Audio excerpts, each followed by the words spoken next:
राहुल गांधी और गांधी परिवार को लगता था वो बच के निकल जाएंगे, वो नहीं हो पाया है। ये लोकतंत्र समाप्त नहीं हुआ है। ये जो घमंड है गांधी परिवार का और खास करके राहुल गांधी का, उसके ऊपर एक बहुत बड़ा आघात है कोर्ट के माध्यम से। यदि आप हाथ जोड़ के माफी मांग ले ओबीसी समाज से कि आपने गलत किया है, आपने सही नहीं किया है, तो हम विचार करेंगे। आज का ये जो प्रेस कॉन्फ्रेंस है, स्वाभाविक रूप से आप सुबह से देख रहे हैं कि राहुल गांधी सूरत के अपीलिएट कोर्ट से क्या उनके जो सजा उनको मिला था, क्या उस पर रोक लगेगी, इसको लेकर बहुत सारी चर्चाएं हो रही थी। और अब जब सूरत के अपीलिएट कोर्ट का जजमेंट आया है, उसका वर्डिक्ट आया है, पूरे देश में खुशी का माहौल है।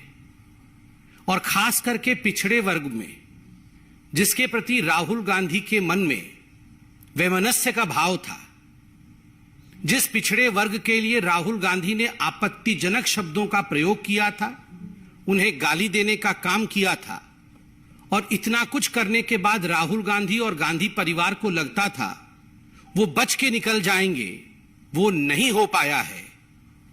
This is I would say slap on the face of the arrogance of the Gandhi family.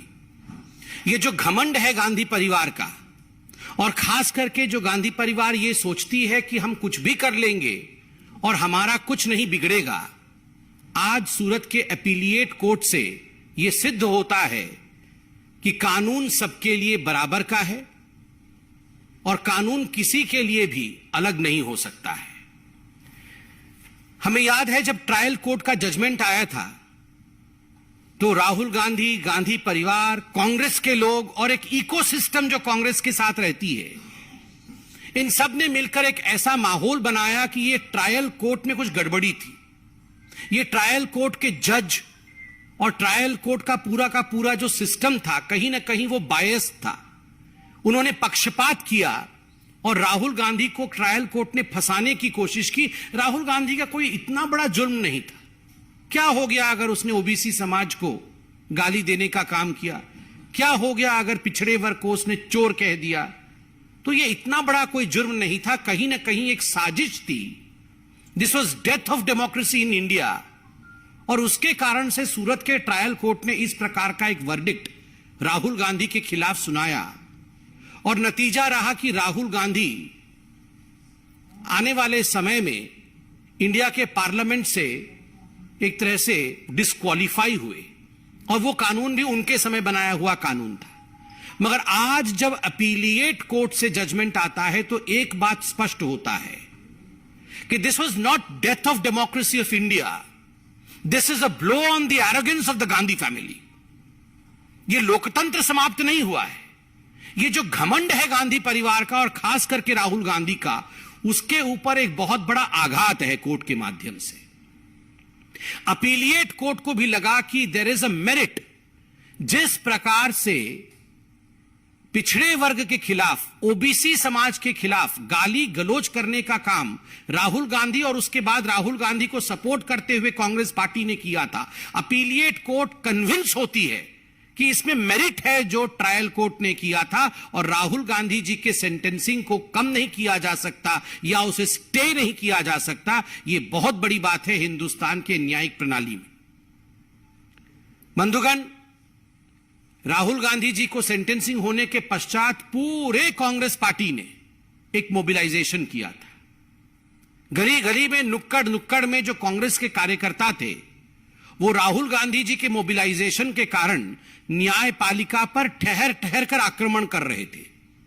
केवल हिंदुस्तान में ही नहीं, विदेशों के माध्यम से दूसरे देशों से हिंदुस्तान के खिलाफ स्टेटमेंट जारी कराने का काम भी कांग्रेस के कार्यकर्ता रह रह के करा रहे थे। एक इकोसिस्टम पूरी की पूरी इंडिया की जुडिशियरी के खिलाफ लग गई थी। और आज जब यह जजमेंट आया है, मैं कहूंगा this is the victory of the common people of India. यह साधारण जनता के लिए तो विजय का उत्सव है ही, पिछड़े वर्ग के लिए विजय का उत्सव है ही, यह न्यायपालिका के लिए भी एक बहुत बड़ा विजय है। क्योंकि जिस न्यायपालिका के खिलाफ सड़कों पर आंदोलन करके मोबिलाइजेशन करने का काम कांग्रेस पार्टी कर रही थी, आज उसी न्यायपालिका ने कहा कि आप कितना भी दबाव या प्रेशर की राजनीति हमारे ऊपर करने की कोशिश कर सकते हैं, मगर we don't buckle under pressure. आपके प्रेशर टैक्टिक्स के कारण, आपके दबाव की राजनीति के कारण न्यायपालिका झुकती नहीं है। जो अन्याय है वो अन्याय है। इतना ही नहीं, आपने देखा था उनके जो नेता हैं कांग्रेस पार्टी के, राज्यसभा के अंदर कई बार के सांसद रहे हैं, प्रमोद तिवारी जी, वो तो 2 कदम आगे निकलकर और कह रहे थे कि ये तो गांधी परिवार के लड़के हैं, ये राहुल गांधी केवल साधारण मनुष्य नहीं है, ये साधारण हिंदुस्तानी नहीं है, ये तो गांधी परिवार का सदस्य है, उनके नाम में गांधी लगा हुआ है, इसलिए the law should treat him differently. कानून इनको भिन्न करके इनके साथ बर्ताव करना चाहिए था। न्यायालय को इस प्रकार 2 वर्ष का जेल नहीं सुनाना चाहिए था, क्योंकि ये राहुल गांधी है। ये कोई और होते तो ठीक है भैया, तुम 2 साल के जेल में जाओ, हमें क्या जा रहा है, मगर राहुल गांधी है, इसलिए गांधी परिवार के लिए एक दूसरा मानदंड हो, गांधी परिवार के लिए कानून दूसरी परिभाषित हो। There should be a separate law for the Gandhi family. यहां तक डिमांड उनके मेंबर ऑफ पार्लियामेंट ने किया था, प्रमोद तिवारी जी ने किया था। यह पब्लिक डोमेन में मौजूद है। और आज के इस जजमेंट से एक बात स्पष्ट होता है कि इस देश में संविधान का राज है, परिवार का राज नहीं है, और किसी भी परिवार के लिए प्रेफरेंशियल ट्रीटमेंट नहीं हो सकता है। उसे अलग दृष्टिकोण से देखा जाएगा। ऐसा ट्रीटमेंट किसी भी परिवार के लिए नहीं हो सकता है। बंधुगण, आज हार 2 एंटिटीज की हुई है। 2 ऐसे मानदंड है जिनका हार हुआ है। Arrogance of the Gandhi family, Gandhi परिवार के घमंड का आज हार हुआ है, और दूसरा ये जो पूरा का पूरा इकोसिस्टम है गांधी परिवार के डिफेंस में जो उतरता है सड़कों पर, उसमें कांग्रेसी तो हैं, क्योंकि वो कांग्रेसी तो पार्टी के लोग हैं, मगर कुछ बहुत बड़े बड़े लोग ऐसे देश और विदेश में बैठे हुए हैं जिनको हम इकोसिस्टम कह सकते हैं, जो तुरंत गांधी परिवार के एरोगेंस के डिफेंस में निकल आते हैं कि जो राहुल गांधी के साथ हो रहा है ये उचित नहीं है। आज ये हार इस इकोसिस्टम का भी है। मैं कहूंगा कि आज जो हुआ है राहुल गांधी के साथ, जिस समय ये पूरा जजमेंट सूरत के ट्रायल कोर्ट ने सुनाया था, उस समय भी सूरत के ट्रायल कोर्ट ने राहुल गांधी को कोर्ट के परिसर में अपने समक्ष ये मौका दिया था कि राहुल जी, अभी भी समय है, यदि आप हाथ जोड़ के माफी मांग लें ओबीसी समाज से कि आपने गलत किया है, आपने सही नहीं किया है, तो हम विचार करेंगे। राहुल जी, आपने कहा था मैं तो राहुल गांधी हूं, there is nothing called a sorry in my dictionary. अरे राहुल जी, कान पकड़ के उठक बैठक करके आपने सुप्रीम कोर्ट में माफी मांगी थी, तो आप ये मत बोलिए कि आपकी डिक्शनरी में सॉरी शब्द नहीं है। अभी भी मौका है, अहंकार को त्यागिए, त्यजिए अहंकार को, और देश के सामने ओबीसी वर्ग से क्षमा याचना करिए कि जो मैंने किया गलत किया, मुझे ये नहीं करना चाहिए था। धन्यवाद। कोई प्रश्न हो तो अवश्य पूछिए।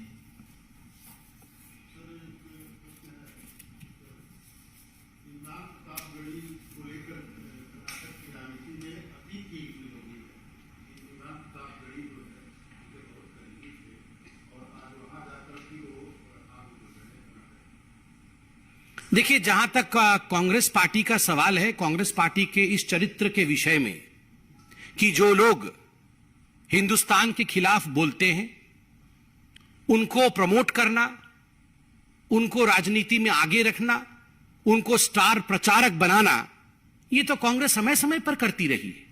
आज जो इमरान प्रतापगढ़ी कर्नाटक के चुनाव में स्टार प्रचारक बने हुए हैं, इस पूरे विषय को लेकर कर्नाटक प्रदेश ने, भारतीय जनता पार्टी ने वहां प्रेस कॉन्फ्रेंस किया है।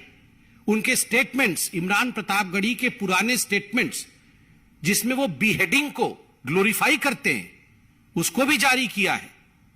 अतीक अहमद जैसे व्यक्तियों को अपना गुरु मानते हैं, उसको भी भारतीय जनता पार्टी ने कर्नाटक में उजागर किया है। मगर यह पहली बार ऐसा नहीं हो रहा। ये कुछ पॉलिटिकल पार्टी ऐसे लोगों को आगे बढ़ाती है जो बोटी बोटी काट देने वाले राजनीति पर विश्वास करते हैं। आपको याद होगा पिछले चुनावों में इस प्रकार के नारे भी प्रधानमंत्री नरेंद्र मोदी जी के लिए कहा गया था कि हम बोटी बोटी काट देंगे। ये तो वही कांग्रेस पार्टी है जिसने प्रधानमंत्री के लिए कहा हम तो कब्र खोदेंगे, मोदी तेरी कब्र खोदेगी। तो इस प्रकार की पार्टी से आप क्या आशा करते हैं? ये वो पार्टी है जिसमें मणिशंकर अय्यर स्टार प्रचारक हैं, जो पाकिस्तान में जाकर गुहार करते हैं मोदी को हटाना होगा, हिंदुस्तान को बचाना होगा। ऐसी पार्टी से और कुछ अपेक्षा करना मुझे लगता है उचित नहीं होगा। Congress N appeasement